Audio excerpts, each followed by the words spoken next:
All right, Lakers fans, let's dive right into this because there's been a lot of chatter lately and the conversation is heating up. The big question right now is whether the Lakers should push for another big man or focus their energy on wings that can shoot and defend. On paper, it might sound like stacking up the front court is the way to go, but when you break things down, it's not that simple. The team already has DeAndre Ayton, and the real challenge is figuring out how he fits into this roster. Does he have the chemistry to work alongside the stars? And can he provide the type of defensive presence and consistency the Lakers have been missing?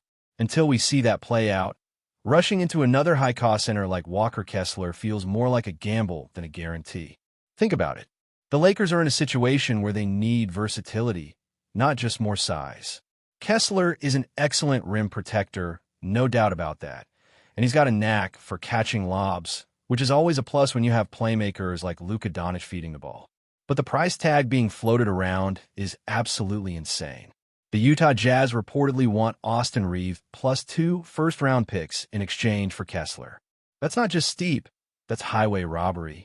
Reeves is already a key contributor and could even bring back 2 firsts on his own if the Lakers decided to move him. Trading him away along with multiple picks for a player who, as good as he is defensively, doesn't solve all of Los Angeles' problems, just doesn't add up. Now, let's talk long-term vision. The Lakers are not necessarily in a position where they need to make drastic moves this season. Next offseason, the franchise will have more assets available.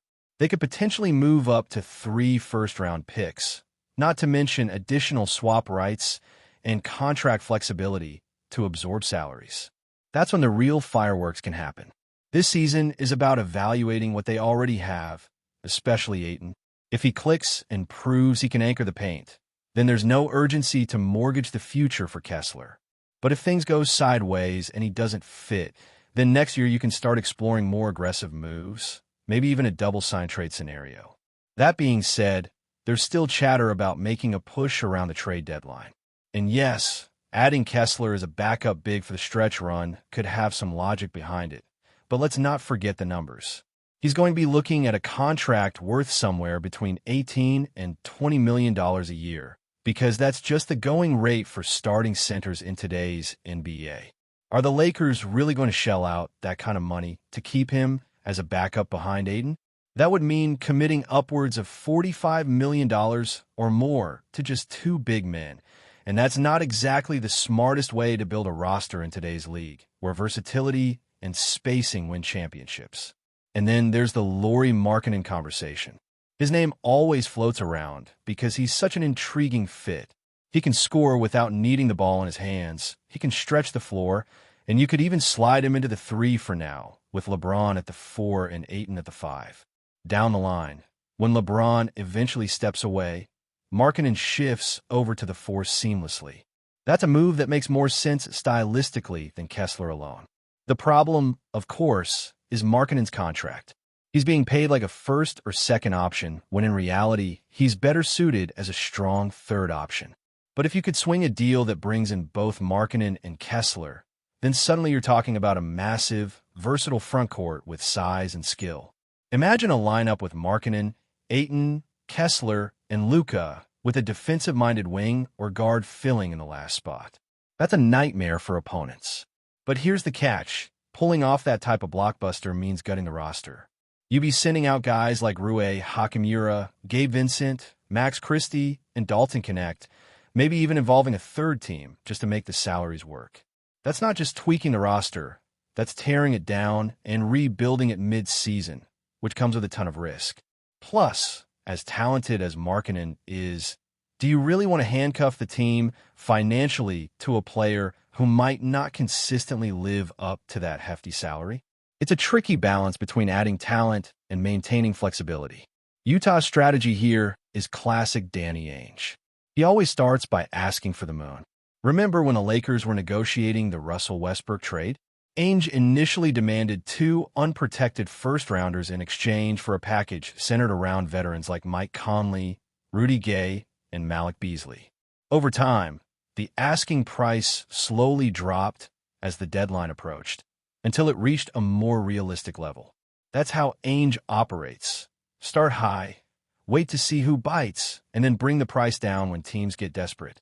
So while the current rumor is that Utah wants Reeves plus multiple picks for Kessler, chances are that price tag isn't staying that high forever. And let's be real, even if Ayton doesn't fully pan out, there are other ways to address the roster holes without sacrificing Reeves and multiple firsts. For the same price, the Lakers could potentially bring in an Andrew Wiggins and a defensive guard like Herb Jones. Imagine a lineup of Luka, Wiggins, Jones, LeBron, and Ayton. That gives you perimeter defense, athleticism, shooting, and star power. On paper, that group could easily be the best team in basketball, with the only question being health. Compare that to trading away Reeves and picks for Kessler, and the choice feels pretty obvious. Look, nobody's denying that Walker Kessler is a valuable player. He's young, he's already elite defensively, and he fits perfectly as a rim protector next to Luka or LeBron. But fit isn't everything. You have to weigh the cost, and right now the cost is just ridiculous. Unless Ayton completely flames out and leaves the Lakers desperate for another big man. Giving up that kind of capital for Kessler makes no sense. This is about playing the long game, using this season to evaluate the pieces, and then striking when the time is right. When you really break it down, the Lakers are in a position where patience might be their greatest weapon. It is tempting to chase after a shiny piece like Walker Kessler, especially when you imagine how he could elevate the defense and give the team another anchor in the paint. But if the front office is thinking clearly, they know that blowing through assets too early could ruin bigger opportunities that will present themselves. Next summer, the Lakers will be sitting on a treasure chest of picks and movable salaries, which opens the door to chase a real third star or multiple high-level contributors. Burning through that kind of capital right now on a player who is good but not transformative just feels premature. Let's not forget, Ayton has not even had a full season yet in purple and gold. This is a guy who, if locked in, can give you 20 points and 10 rebounds a night, plus solid rim protection when he is engaged. He is not as naturally gifted defensively as Kessler, but he is more versatile offensively, and sometimes that balance matters more than just having a shot blocker. The team has to let this play out, because if Ayton finds his stride with LeBron and Luka, you suddenly do not need to panic about chasing another center. In fact, if Ayton proves he belongs, the focus should shift entirely to adding wings and guards who can knock down shots and play tough perimeter defense. That is what truly wins in the modern game. The other issue that gets overlooked is salary allocation. We are talking about committing upwards of $40 million to two players who essentially fill the same role in the rotation. That might work in an old-school league built around twin towers, but in today's NBA, where spacing and versatility dictate success, tying up that much cap space into a pair of big men can strangle your flexibility. Look at the teams that have found success recently. Denver spread their money across multiple positions. Milwaukee built around Giannis while surrounding him with shooters and defenders, and Golden State won titles because they could throw out versatile, small ball lineups that forced opponents into mismatches. The Lakers have to be smart about how they distribute their payroll. Of course, Utah knows exactly what they are doing. Danny Ainge has a reputation for asking for impossible packages because he thrives on leverage. He wants teams to panic, overpay, and hand him both draft capital and young talent that he can flip later. It happened with Boston, it has happened with Utah already, and the Lakers cannot fall into that trap. The idea that Utah really sees Austin Reeves as a perfect fit is questionable anyway. They are in the middle of a rebuild, stacked with young guards they are trying to develop, and adding Reeves, who is older than most of their core prospects, does not exactly match their timeline. If anything, they would probably look to reroute him in a 3-team deal just to bring in players who better match their rebuild. That is where things get interesting. If the Lakers ever seriously consider moving Reeves, they should be targeting a star-level return, not just a promising center. Reeves is already a proven playoff contributor, someone who can create with the ball in his hands and hit big shots on the biggest stage. Those guys do not just grow on trees, and trading him for a player who is still finding his footing like Kessler would be short-sighted. Reeves himself could headline a package for a star guard or wing when the right name becomes available, which is exactly why the Lakers should hold on to him unless the deal is a no-brainer. The reality is the Lakers are juggling two timelines. On one side, there is a LeBron James window, which is shrinking every season and demands win-now moves. On the other side, you have Luka Doncic and Austin Reeves, who represent the future and could form the foundation for the next decade if the roster is managed correctly. That is why it is so dangerous to burn through assets recklessly. You cannot sacrifice the long term just to make a splash in the short term, especially when the current roster already has enough talent to be competitive if the pieces click. Think about a potential front court with Markkanen and Ayton, complemented by wings who can guard multiple positions. That type of lineup not only protects the rim, but also stretches defenses and creates mismatches. Or picture a scenario where instead of going all in on Kessler, the Lakers pivot toward players like Andrew Wiggins and Herb Jones. That immediately upgrades perimeter defense and spacing, while still keeping the door open for another star acquisition down the line. It is the type of move that balances both timelines instead of compromising one for the other. Another factor in all of this is the trade market itself.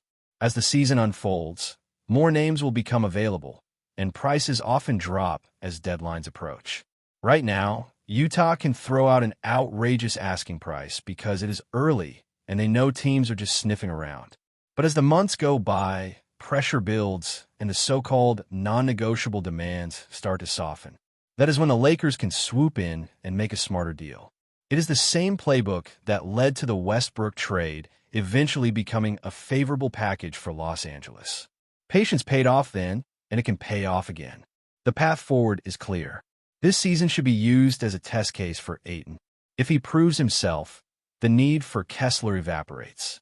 If he struggles, then you reevaluate next summer when you have more picks and trade options at your disposal. In the meantime, the focus should be on shoring up the wing positions, building depth, and preparing for the playoffs. The Lakers have enough to compete right now, but their ceiling will always be determined by health and chemistry, not just by adding another center. So while the hype around Kessler is understandable and his skill set is undeniably appealing, the reality is that giving up Austin Reeves and multiple first-round picks is simply too much. The Lakers cannot afford to overreact. They need to keep their eyes on the bigger picture, protect their assets, and only strike when the right opportunity presents itself. Otherwise, they risk locking themselves into a roster that looks good on paper but leaves them handcuffed for years to come. Before we continue, we ask that you leave a like and subscribe to the channel so you won't miss any exclusive Lakers updates. Moving on, in what could be the most electrifying shakeup of the NBA offseason, whispers are circulating that Kevin Durant, one of the game's most prolific scorers, has agreed to terms with the Los Angeles Lakers. While nothing has been officially confirmed, multiple sources familiar with the discussions hint that the deal is in its final stages, sending shockwaves across the basketball world. Durant, a two-time NBA champion and former Finals MVP, has long been the subject of speculation whenever he hits free agency. But pairing him with the Lakers, a team already stacked with superstar talent, could instantly reshape the balance of power in the Western Conference. Rumors suggest that Durant sees this as a golden opportunity to chase another title alongside LeBron James and Anthony Davis, forming a lineup that opponents might struggle to contain. The Lakers' front office has reportedly been aggressive behind the scenes, willing to make the roster moves necessary to accommodate Durant's arrival. Salary cap maneuvering, potential trades, and other strategic shifts are said to be in motion, all pointing to a serious intent to land the 34-year-old forward. Insiders claim that Durant is drawn not only by the championship prospects, but also by the Lakers' historic platform and global fan base, which would further cement his legacy in Los Angeles. Fans and analysts alike are already speculating about how this potential merger of talent could unfold on the court. Questions abound. How will rotations adjust? Can chemistry develop quickly enough to contend for a title next season? And perhaps most importantly, what does this mean for the rest of the league? Rival teams are reportedly bracing for a renewed Lakers dynasty, one that could dominate headlines and box scores alike. While the NBA community waits for official confirmation, social media is ablaze with reactions, ranging from disbelief to excitement. Some call it a dream scenario, others worry about the team's financial flexibility. Yet one thing is certain. If Durant's move to the Lakers comes to fruition, it will be remembered as one of the most headline-grabbing moments in recent NBA history. For now, the rumor mill continues to churn, leaving fans glued to every update, every cryptic tweet, and every press leak. The prospect of Kevin Durant in purple and gold might still be just a whisper, but it's a whisper loud enough to shake the basketball world to its core. Stay informed exclusively about Los Angeles Lakers news. Subscribe to our channel and hit the like button to keep receiving daily updates. Also, share your opinion on the news in the comments, as your contribution is crucial for the Lakers. Stay tuned for the next video.